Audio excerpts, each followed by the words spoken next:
It's time to talk about a fundamental, foundational aspect of Node.js that's so important that a good portion of the core JavaScript modules in Node.js are built on top of it.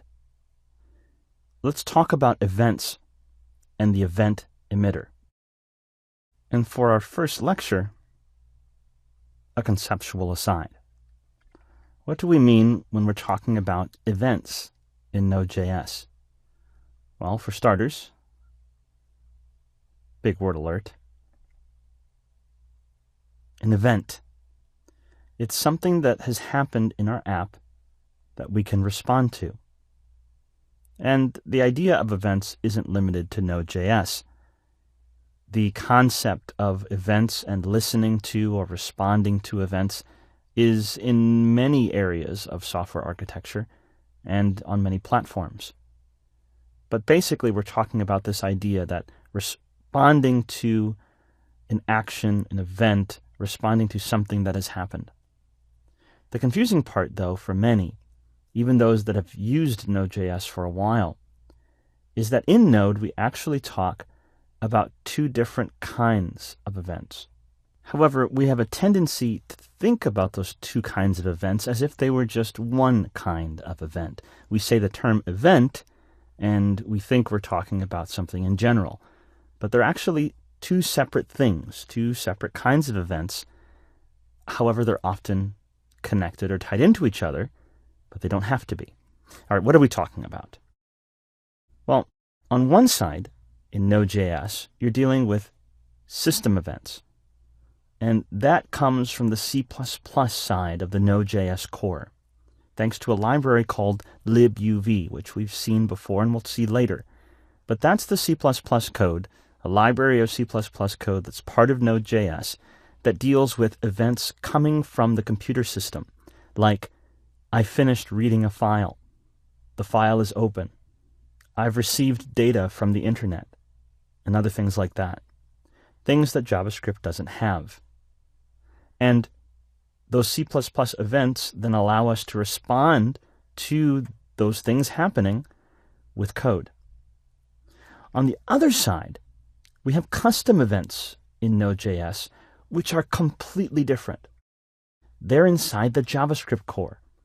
It's a JavaScript library of events that deals with events that I can create for myself, where I can in my code say, hey, this happened, and have code that responds to something happening. However, this is not part of the C++ core libuv. This is the event emitter inside the JavaScript core. It's a JavaScript file that contains the code for what's called the event emitter. So the event emitter in Node is where we have custom events, and that's JavaScript. And libuv, which you never really see when you're building Node.js apps, is sending events that are happening inside the computer system, lower level, closer to the machine. However, we often get confused because, remember, the JavaScript code often wraps calls to the C++ side of Node. So oftentimes, when an event occurs in libuv, it generates a custom JavaScript event to make it easier for us to manage our code and decide what code should run when that event happens. So you can think of it sometimes as if it was just one thing, but it's not.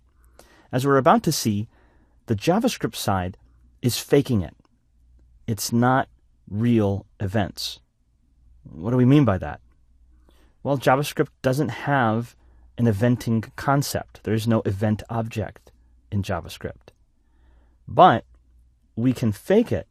We can create our own event library, our own way of creating, telling the code that something has happened and responding to that something happening with the technique that the Node event emitter uses.